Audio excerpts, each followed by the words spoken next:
you're watching New Eden TV. எனக்கு அன்பான சகோதர சகோதரிக்கு ஆண்டவராக இயேசு கிறிஸ்து நாமத்தில் உங்கள் அனைவரும் வாழ்த்தி வரவேற்கிறேன். இன்றைக்கான தினவசனம் ரோமர் 12ஆம் அதிகாரம் 12ஆம் இறைவசனம். நம்பிக்கையிலே சந்தோஷமாக இருங்கள், உபத்திரவத்திலே பொறுமையாய் இருங்கள், ஜபத்திலே உறுதியாய் தரித்திருங்கள். கர்த்தருக்கு மகிமை உண்டாதாக. இன்றைக்கு இந்த தினவசனம் மூலியமாக ஆண்டவர் அவருக்குள்ளே ஐக்கியப்படுவதை குடும்பத்துக்குள்ளே கொண்டு வர வேண்டும் என்று சொல்கிறார். இன்றைக்கு எத்தனையோ சகோதர சகோதரிகள் அவர்கள் கடவுளுடைய விசுவாசத்தில் இருப்பார்கள், ஆனால் பிள்ளைகளோ வேறு எதையோ செய்து கொண்டு இருப்பார்கள். இப்படி இருக்கும்போது குடும்பத்திலே எப்படி ஒரு சமாதானம் இருக்கும், எப்படி ஒரு சந்தோஷம் இருக்கும்? இங்கே ஆண்டவர் கூறியிருக்கிற வார்த்தை நன்மையானதும் பிரியமானதும் பரிசுத்தமானதும் கடவுளுடைய விருப்பம் என்ன என்பதை நீங்கள் நிச்சயப்படுத்திக் கொள்ளுங்கள் என்று கடவுள் சொல்கிறார். அதாவது கடவுள் மேல் இருக்கும் விசுவாசம் பெற்றோரிடமிருந்து பிள்ளைகளுக்கு தானாகவே வந்துவிடாது. வளர வளர சில கேள்விகளை அவர்கள் கேட்பார்கள். கடவுள் என்று ஒருவர் உண்மையிலேயே இருக்கிறாரா என்றும் கூட அவர்கள் கேட்கலாம்.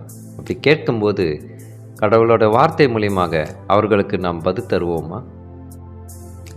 சிந்திக்கும் திறனை பயன்படுத்தி எல்லா விஷயங்களையும் நிச்சயப்படுத்தி கொள்ளுங்கள் என்று பைபிள் கூட சொல்கிறது. பிள்ளைகள் தங்கள் விசுவாசத்தை பலப்படுத்தி கொள்ள ஒரு பெற்றோராக நீங்கள் எப்படி உதவலாம்?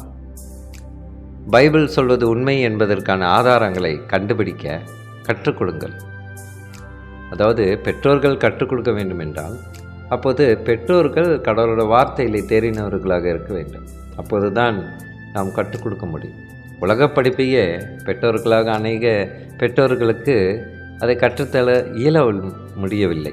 அதனால்தான் பள்ளிக்கூடத்துக்கு அனுப்புகிறார்கள், டியூஷனு ஸ்பெஷல் கோச்சிங் எல்லாம் அனுப்பி அதை தெரிந்து கொள்கிறார்கள். ஆனால் கடவுளுடைய வார்த்தையை தெரிந்து கொள்ள என்ன முயற்சி எடுத்திருக்கிறோம்?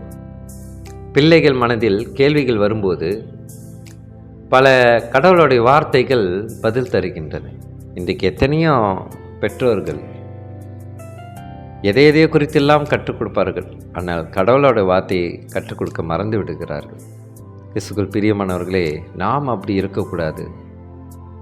ஏனென்றால் நாம் கடவுளிடத்தில் நெருங்கி போனால்தான் பிள்ளைகளும் நெருங்கி வருவார்கள்.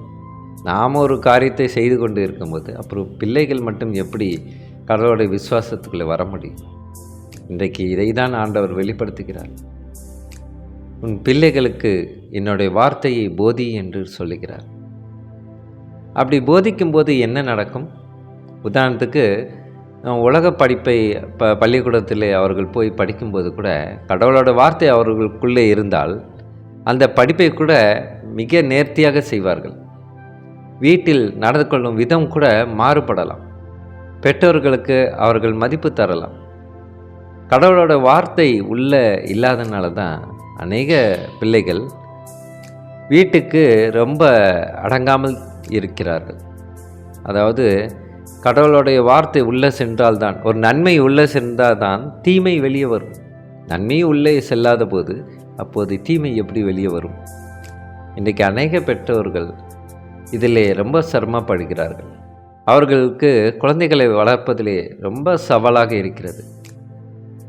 நானும் கூட ஆரம்ப காலத்தில் நான் பள்ளியில் ஆசிரியராக தான் பணியாற்றினேன்.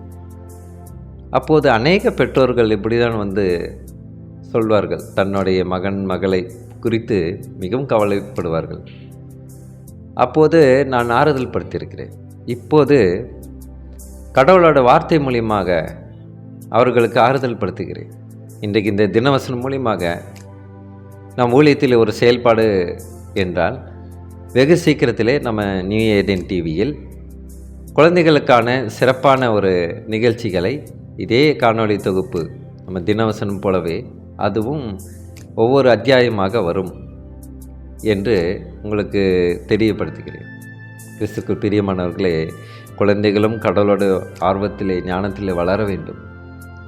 இல்லை என்றால் சாத்தான் தன்னுடைய சதுராட்டத்தை ஆடிவிடுவான் குழந்தைகளிடத்தில்.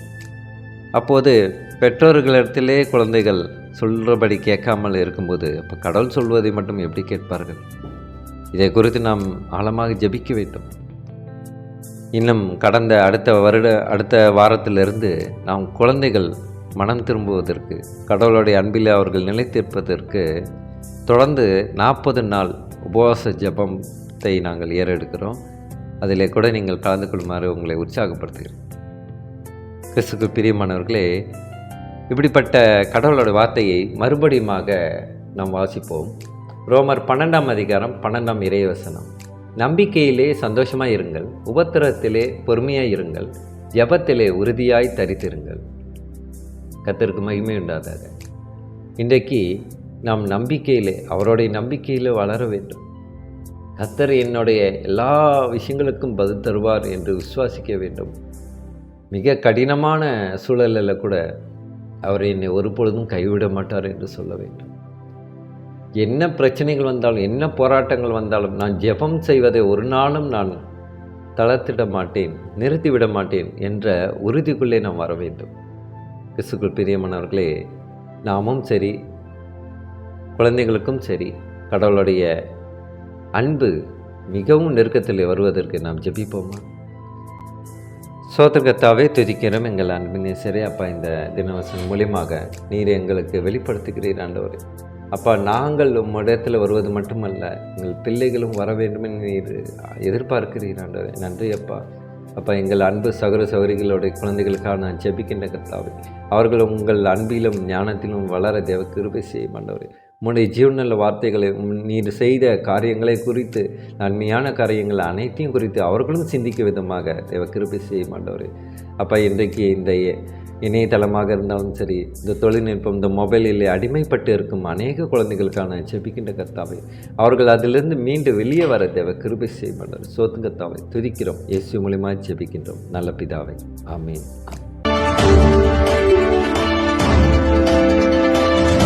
Now you're watching New Eden TV.